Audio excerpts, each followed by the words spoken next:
which is exactly what also the United States and Israel want, and are likely going to continue to do the same. They enjoy a repressive Iranian government. They benefit from a repressive Iranian government. It's the easy excuse to then expand their military economies as well as ideologies to kind of have this brazen bombarding campaign. Yeah, I'm good. You ready, Hasuna? Okay, clap. 3, 2, 1. Hi, good day, and welcome to another episode of Unapologetic. Today, I'm very pleased to welcome to our screens Hoda Katebi. Hoda, welcome. Thank you for having me.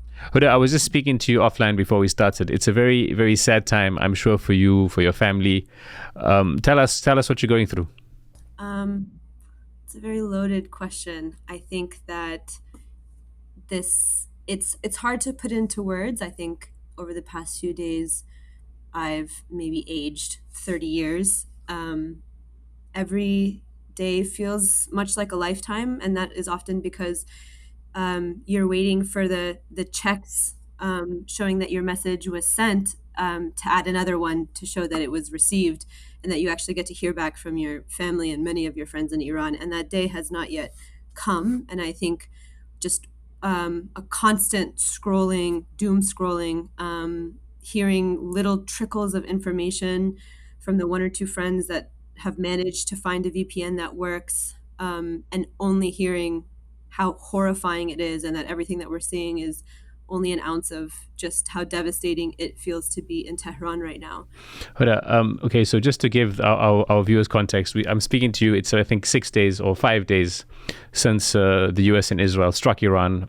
As we know, presently there's at least close to 1,300 people have already been killed. I think the Iranian government's reporting at the moment at 1,279.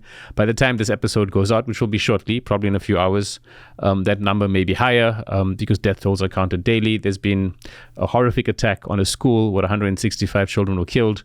Very credible reports that was a double tap attack. Iran has responded by launching attacks on probably a dozen countries by now, including Azerbaijan, as far as Turkey, all the Gulf states, Israel, obviously. And America and Israel have continued to escalate their attacks. They've killed Khamenei a while ago, but they've also on the first day. But they've also killed other senior government officials. They've attacked hospitals and schools. And there's even been a sinking of what's a military vessel. But the thing is, the point about the sinking of the military vessel, it was done off the coast of Sri Lanka while there were diplomatic exercises happening, as far as we understand. So while it was a legitimate military target, it was during diplomatic exercises along with the US that the Iranian vessel was actually sunk. That's what we know for now. That may change in time. So Hoda, I want to speak to you about a few things because obviously you spoke to Middle East Eye a while back, and obviously I've been following your work for a while. So I know you are anti the Islamic regime. You think they're a problematic entity for Iran, as many people around the world think. So you're obviously anti-imperial, you're anti-US intervention, you're pro-democracy, and you also aren't looking for someone to come and impose the Shah back on the people of Iran, right? Certainly not. Yes. So it's interesting because many people who are seeing this conflict don't understand the nuances of why you have those ideas, right? So I want to do two things, hopefully, in this conversation. Obviously, get a perspective from you who has family and friends in Iran and what that is like, but also break down to our audience why you have the perspective you have and why you think that perspective is what's, authentically best for the people of Iran. Sure. So at a very high level, it is very clear that there are a few undeniable truths, and they're undeniable if you have lived experience in either of these countries, or understand histories, have and have very real relationships to both histories that have unfolded in Iran's neighboring countries, as well as Palestine, in the United States, and in Farsi, and in Iran. And so I think that having all of these together, I think that it is quite undeniable that the Iranian government is a repressive regime. As a Shia Muslim Iranian American woman, I say that very clearly and articulately, because I think that it is very important that we recognize how deeply the Iranian government has co-opted and weaponized Islam and specifically Shia Islamic faith to repress a people that has completely foreclosed opportunities for possibility, for hope, for democratic participation, for individual sort of ideas of life and aspirations. There's a sort of intense surveillance state that has criminalized dissent, criminalized clothing in public spaces, and has also sort of birthed and permitted massive widespread corruption that has impacted ordinary Iranians. The level of surveillance, I remember that the Iranian government has boasted that it knows exactly how many households has purchased how much bread that day. And yet, at the same time, it hasn't been able to understand that the vast majority of Iranians, both in Iran and abroad, do not want a government that do not allow the Iranian people to speak, do not allow them to express their viewpoints, do not allow them to do many of the things that we take for granted.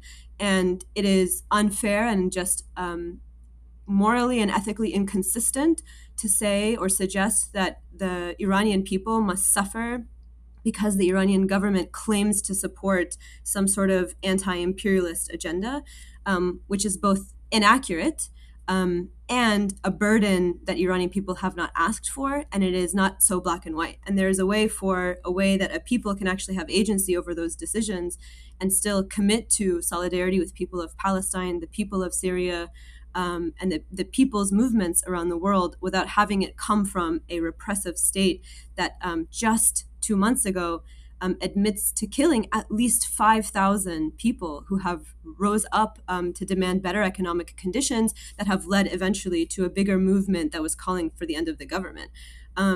This is a sort of unprecedented type of repression within Iran that has impacted, again, so many millions and millions of people in everyday lives. Every time you step out of your house and as a woman, you are instantly policed and surveilled.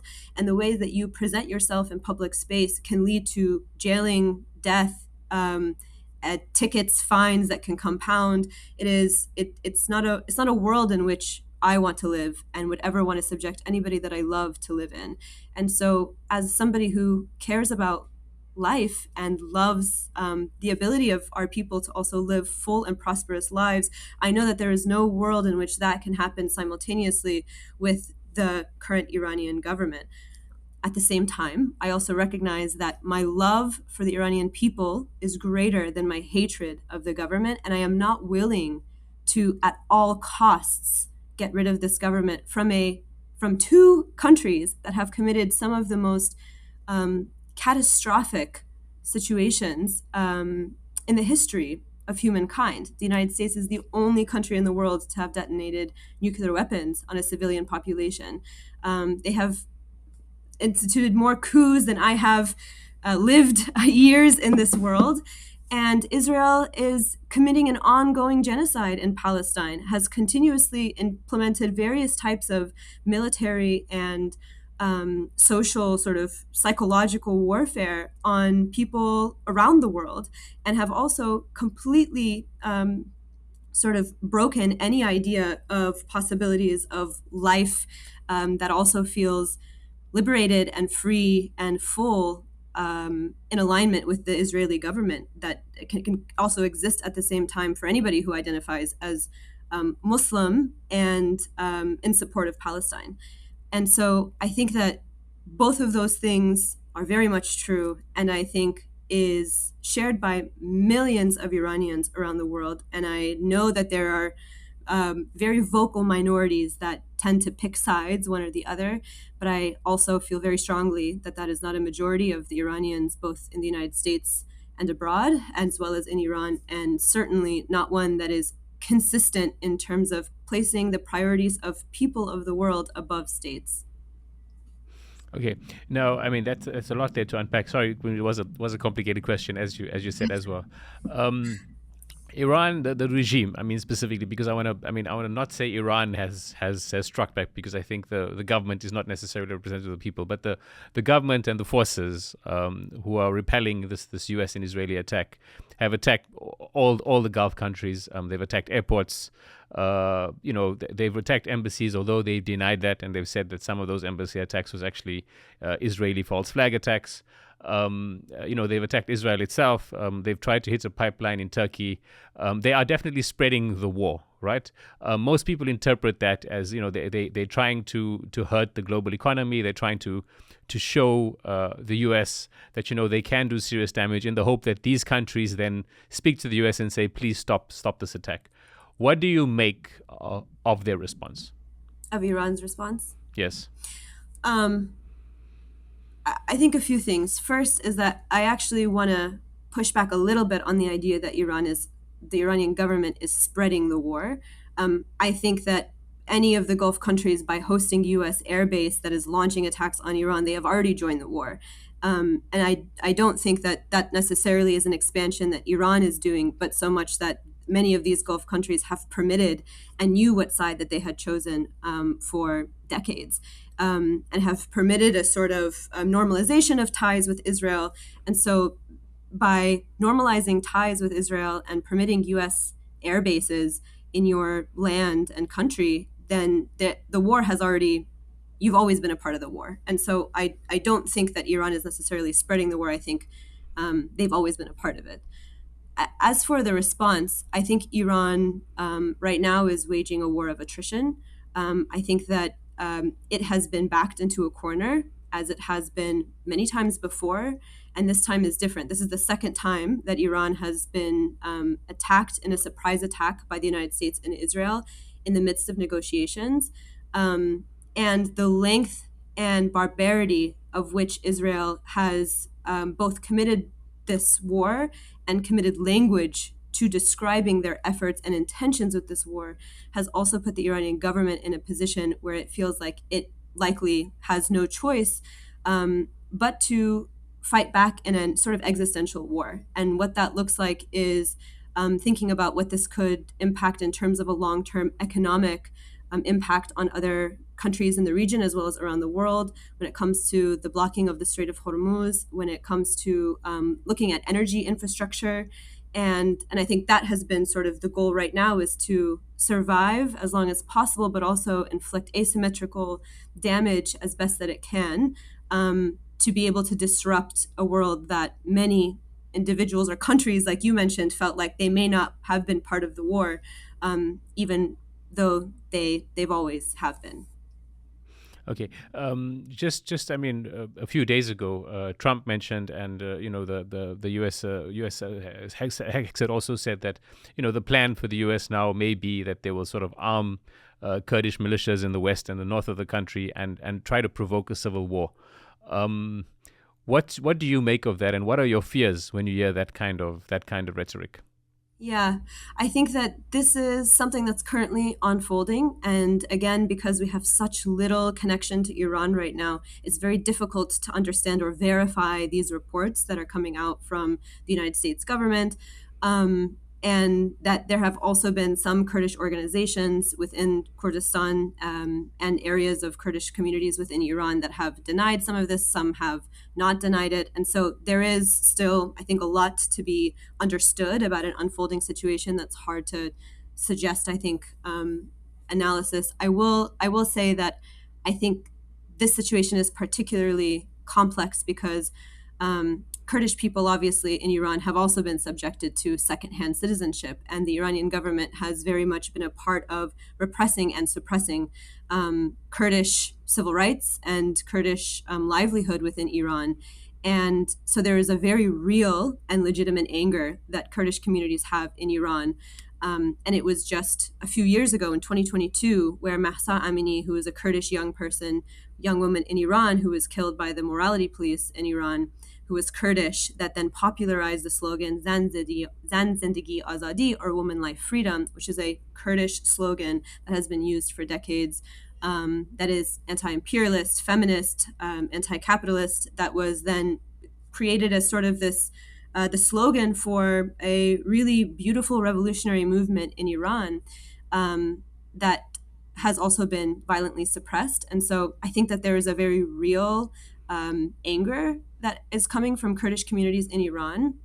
And at the same time, the United States is definitely, again, and as it has done with Israel historically, capitalize on this anger and this sort of secondhand citizenship status to arm and support the idea that there could sort of have many armed groups within Iran across the region by arming ethnic minorities to encourage a type of civil war. People call it the Syriafication of Iran.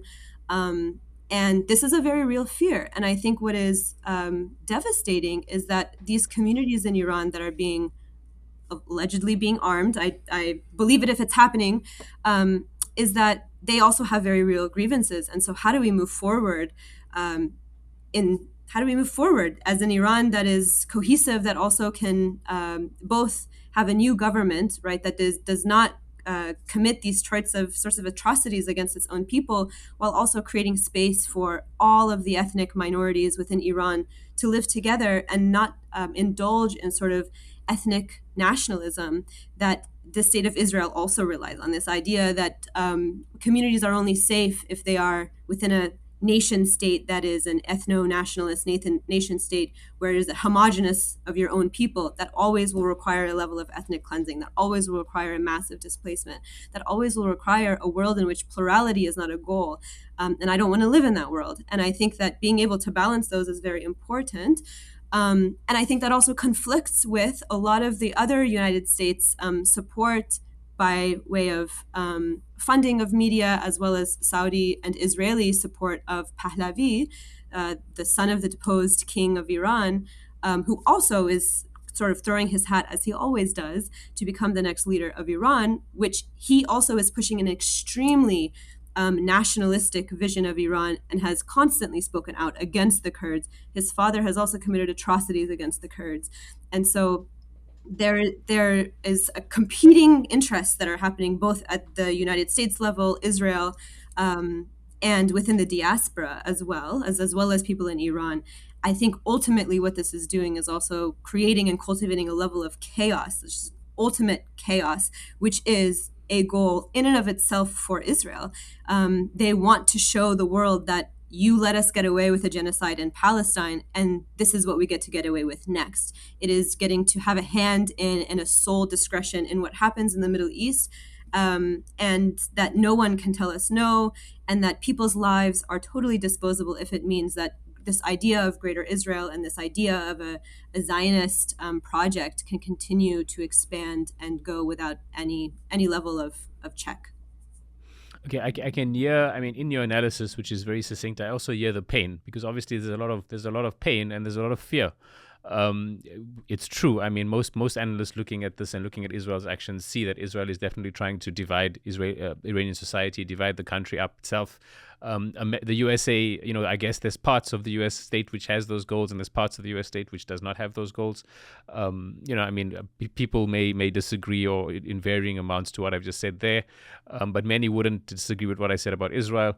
At the same time, Iran has, as you mentioned, a complex situation where they have a repressive government and they have lots of different ethnic minorities and just regular Iranians who are looking for a better life. And then there's this strange entity called the Pahlavi, who I don't even think Trump would actually impose the Shah on Iranians if he had it his way. But the thing is, and this goes back to my earlier question about, where you said that Iran's not necessarily spreading the war because these countries hold bases, and fair enough, I do agree with you there. But given Iran is in a corner, even though these countries have bases and have, previous trade deals with America and have had bases for many decades, which have showed that they're entrenched with the USA on the side. Do you think it's responsible to and again, I know that they backed in the corner. I know that it's the Israelis and the US who put a strike on Iran in the middle of negotiations, even when Iran was agreeing to most of, in fact, they weren't agreeing, they were capitulating to a large extent to the negotiations. So despite their capitulation to the negotiations, do you still think this is responsible given everything that's at stake that you also understand, in terms of, because you've just laid the argument forth in terms of how dangerous the situation is.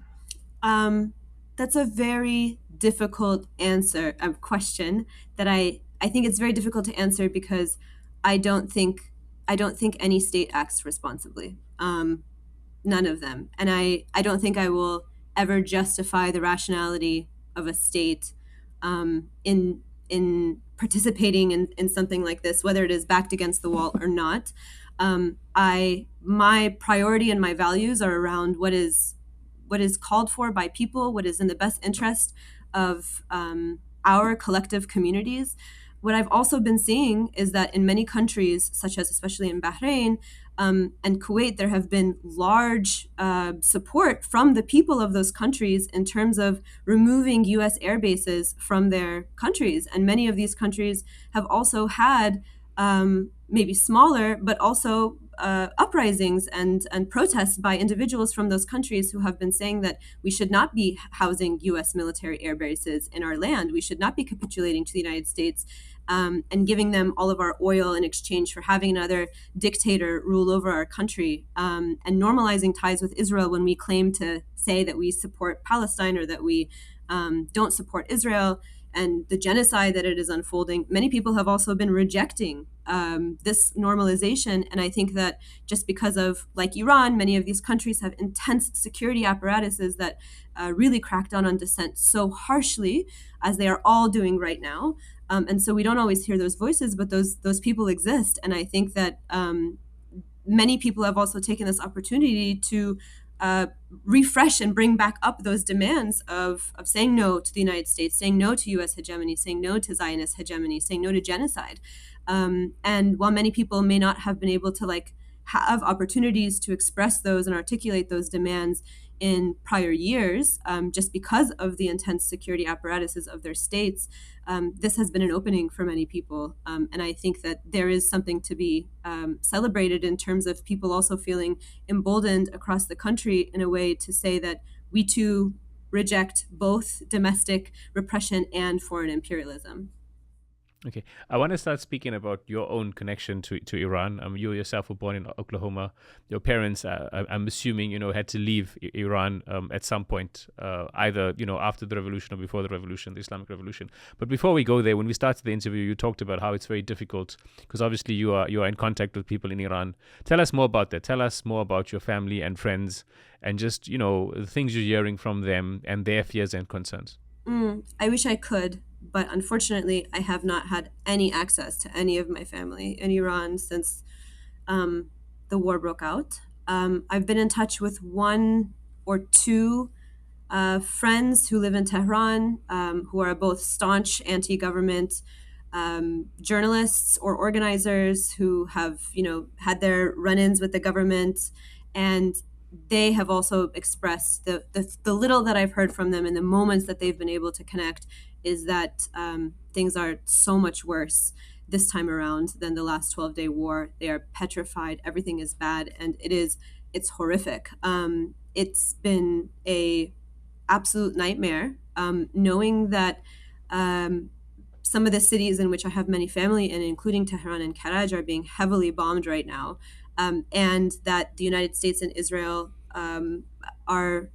are using AI technology, which is going to lead to massive, massive bombing campaigns that have already shown to be creating significant errors in causing significant civilian casualties and taking their lives in places like the Minab school, bombing parks because they're called police parks, things like that have already come out. And at the same time, because Iran is fighting a war of attrition, Israel and the United States will at one point run out from their quote unquote high precision missiles and have to resort to just very violent, deadly, messy bombs that destroy everything in its path. Not to say that even if they did use highly precision missiles, that they were only attacking government sites, as we've seen in Palestine. They claim this, and they intentionally target schools, they intentionally target hospitals, and young girls and doctors were some of the first victims, the first people that Israel and the United States killed in their war against Iran. And I think that whether or not they're using precision missiles or 1,000-ton bombs, civilian casualties are only going to increase. And I think watching what has unfolded in Gaza, watching what is actively being unfolded in southern Lebanon, and knowing that my family are in those cities that are being heavily targeted, it is a nightmare not being able to have any contact, and just see slowly by slowly trickles of information where friends of mine have already lost cousins, friends of mine have lost close friends of theirs, and so it already feels so close, and it's hard to put into words. Okay. I mean, it does sound really, really potentially awful. Iran is a very big country, 90 million people. I mean, the history of the region doesn't encourage anyone. We've seen what's happened to Iraq since 2003. We've seen what's happened to Syria. We've seen what's happened to Libya, as you mentioned, ongoing in Palestine for a long time. So it's very ominous. Trump has said that maybe this war will last 3 to 4 weeks, but he has said it may also go longer. So we hope it kind of can quell as soon as possible and people get down to talks. I think there may be people seeing this who are intrigued by your politics, which I mentioned earlier, which is basically anti-regime, anti-Shah, pro-democracy, anti-U.S. imperialism, which sounds like slogans that people may identify with, but obviously you obviously understand the nuance behind them, and that's because of your past and your history. Tell us a bit about your own journey. You obviously grew up in the USA, but it's clear that you're passionate about Iran, which is, is your parents' home country, and I guess you will also call it your home country to a large extent. Tell us what that experience was like. Tell us why your parents left. Yeah, I mean, I grew up in Oklahoma, as you mentioned, which is a very white, overwhelmingly conservative state. I made my first Muslim friend when I moved to Chicago for undergraduate university. And made also my first Iranian friends when I moved to Chicago. So Oklahoma was a very isolating experience, both politically and identity-wise. I think that I grew up in a post-9/11 world in Oklahoma, where I was the only visibly Muslim person in a school of thousands of kids, and received very much the brunt of the post-9/11 Islamophobia, as well as the sort of othering and xenophobia, and had to quickly learn about what was happening in the countries that were making headlines because I was being blamed for everything. I would go to school and I would be Iraqi, I would then be Afghan, whatever was in the news in those years. People viewed me as sort of the closest thing that they could take their anger out on. And so I had very much a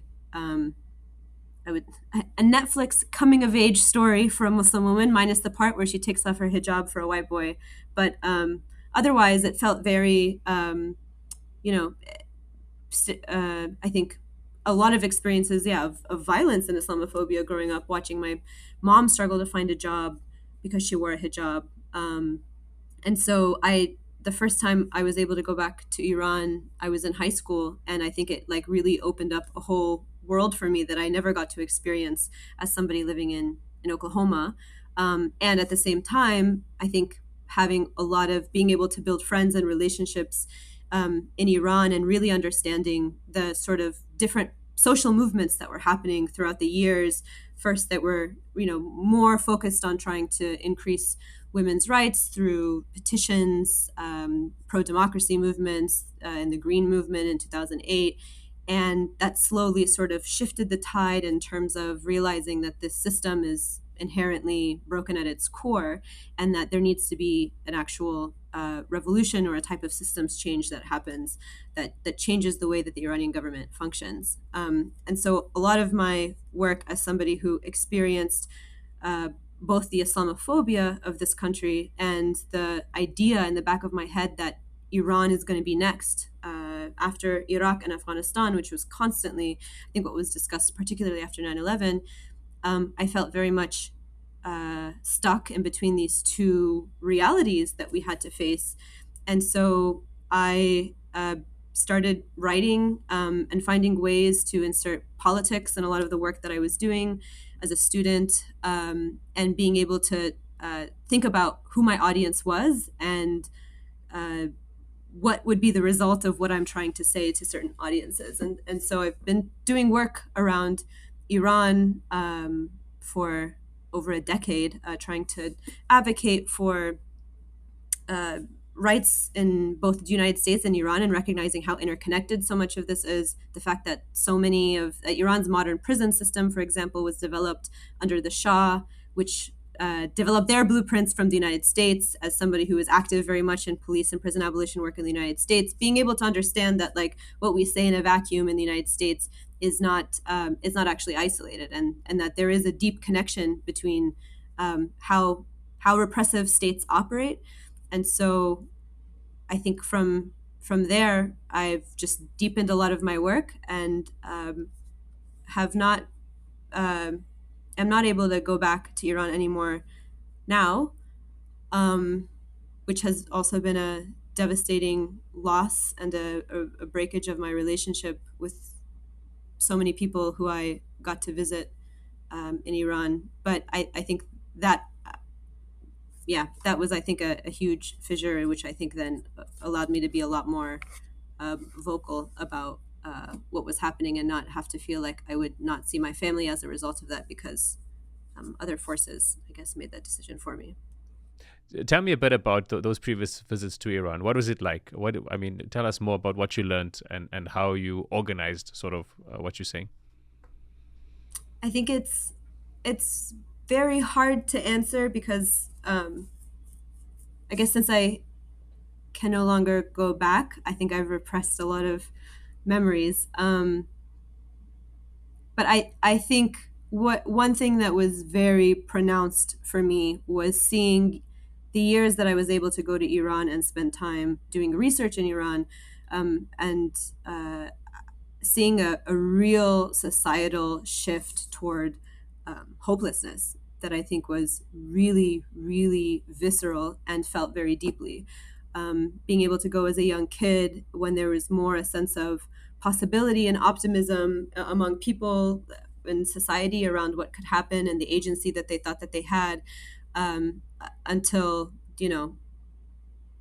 years after that, where sanctions were both taking a massive economic toll that was leading to massive inflation, government corruption could be seen everywhere, and a sort of viscerality in terms of the shift of how people felt, and quite literally seeing the light leaving people's eyes. I think right now in Iran, so many people who I'm in touch with have always said that they would never want to leave Iran. This is their home. This is what, they're going to fight here until their last breath. And now their biggest regret was not dying in prior protest movements. And so I think that the level of hopelessness that many Iranians, millions of Iranians, ordinary people in Iran feel every day, cannot be underscored enough. That I know is only going to get even worse after this war. There are no. I don't feel optimistic, and I think that things are only going to get worse, whether or not the government stays intact or not. You mentioned sort of the social movement, or the democracy movement, or the a movement to kind of get more freedom and rights and representation for Iranians. How does America's actions, both previously but especially in this war, and also the 12-day war, which was just happened a few months ago, how counterproductive is that, in terms of the local movement, and how does it impact it? Yeah, this war, like the 12-day war, have completely undermined the past decades of rich social movement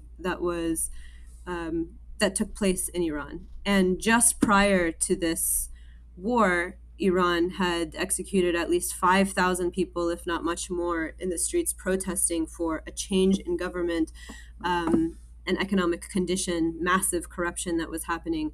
And this attack that has now happened has only excused the government to become even more hardliner, even more right wing, even more criminalizing dissent, and gets to point to these instances as issues of national security, and really raise the bar in terms of penal punishment and criminal punishment, in terms of what happens if you utter a word of discontent about the Iranian government.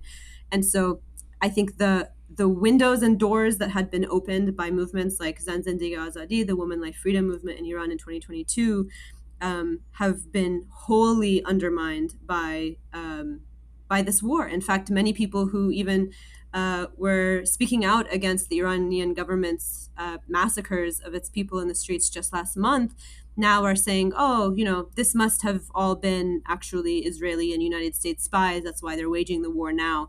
So it really is giving credibility to the Iranian government's narrative and emboldening them to then crack down on the Iranian people, which is exactly what also the United States and Israel want, and are likely going to continue to do the same. They enjoy a repressive Iranian government. They benefit from a repressive Iranian government. It's the easy excuse to then expand their military economies as well as ideologies to kind of have this brazen bombarding campaign. And so it's a very vicious cycle, and that has played out over the past decades in Iran in various moments. And the fact that also both the 12-day war and this current war started in the midst of negotiations where Iran was actually at the table with the United States, and Israel decided to blow up the negotiating table. In what world does this make people in Iran feel like they can trust the United States or Israel? In what world does this encourage a level of openness in Iranian society to say that we can now, build diplomatic relationships or even open ourselves up to public dissent because we don't feel like there are any existential threats? So it absolutely is undermining decades of social movements in Iran. And if this government exists intact moving forward, it will only get exceedingly worse. And that is a significant fear for all of us. Okay, you mentioned that this has only emboldened the government. Obviously, Khamenei's been killed in this attack, and many other senior figures of the government. It hasn't yet been decided who the next supreme leader will be, and you may not know enough about all the politicians below in the leadership. But just what's your sense of what the next sort of leadership is going to be like? Well, there are rumblings that it's going to be Khamenei's son, Mujtaba, who was sort of people had discussed him a few months ago in terms of someone who would be in line to inherit the position. He disappeared for a while, but is now, back and visible again. So it seems like it's likely going to be him. Trump has also issued a statement saying that he gets to decide who is the next leader of Iran, which is just a massively insane thing to say and do. But of course, why couldn't he think that when he just has the president of Venezuela kidnapped in a prison cell in New York? How could he not feel like he could say that when the world didn't stop a genocide in Palestine? And so this is very much a product of the past just year alone that we have seen. And like we discussed earlier, this is just one sort of like train of thought that he has among all of the different voices, both in the American and Israeli governments, when it comes to arming ethnic minorities within Iran to kind of usher in a civil war, to destabilize the country. Whether it's Pahlavi, whether it's the MEK, this Mujahideen Khalq organization that has also funded and is funded by or funds far-right bomb Iran campaigns in the United States, and is a sort of cult that operates globally, that has also been sort of trying to like bid for power in this moment. So there isn't a lot of consistency. I don't believe a word Trump says. This feels like he doesn't. It's very clear that he has no idea what he's doing, and is kind of taking it day by day and going based off his gut. But the fear is that in the absence of clear U.S. goals, Israel is leading this war, and its objection is chaos and instability and the expansion of its Zionist plan. So I think it's unclear what is going to happen next. But as long as Israel continues to lead this war and the United States is just catching up, there's no leader is going to emerge from Iran. And I think what is also very intentional that's happening right now is that Israel and the United States are also targeting prisons across Iran. And many people's movements in Iran have also always said that if there is a new leader that would lead a new Iran, it would be somebody who is imprisoned in Evin prison, or any of the political prisoners across the Iranian state. And so Israel likely knows this and is specifically targeting prisons to also erase any type of competing popular figure that could arise that actually supports this idea for a better Iran that would have space for everybody in it. So I think that it's still a massive question mark, and every day is a new theory about what is going to happen. Hoda Katebi, just listening to you has been interesting, but also honestly, it's just been terrifying, because in the sense that it just brings it's so clear the way you're articulating things. It's so clear just how hectic things are and what's at stake for so many people, and how difficult the calculus is for people to actually have agency to get them out of what is potentially a nightmare from so many parts. Before we let you go, just do you have any sort of final remarks or things that you want to say? I guess the only last thing I would say is that I think in this moment it is so important to figure out what, as a people, our principles are, what are our moral and ethical values, and making sure that we are being consistent in that. We should never place a state above a people. We should never place a hatred of a state over love of our people. And I think that it's very easy to get lost in the chaos. It's very easy to get lost in the emotions, because there are heavy, real emotions. This is very real trauma that Iranians are feeling, even those who support Pahlavi around the world. And I think at the end of the day, if we can place our morality and our ideas of a world in which all of us can live and thrive together, and this idea that we are people-centered first, I think that allows us to have a sense of clarity in terms of how we operate in these moments. The second thing I want to say is that these moments, like I mentioned, are designed to create chaos and paralysis. And I find myself stuck scrolling for hours on my phone, refreshing messaging apps, waiting for my family to respond that they're okay. And this is exactly by design. And I think that it is very difficult to step out from this overwhelming world that we're living in, and it feels like everything is happening all at once, and it is, and that is designed to be so. And I think that in those moments we feel very powerless, but we also forget that we as a people are the creation of the governments. We are the creation of everything that happens. There's no bomb that's dropped on any person around the world that is not created by humans, that is not transported by humans. And I think we forget how integral we are to the fabric of the war machine, and how absolutely important it is for us to decide in moments like this one what we're going to do about what we're seeing on our phones. Hoda Katebi, thank you so much for your time. Thank you.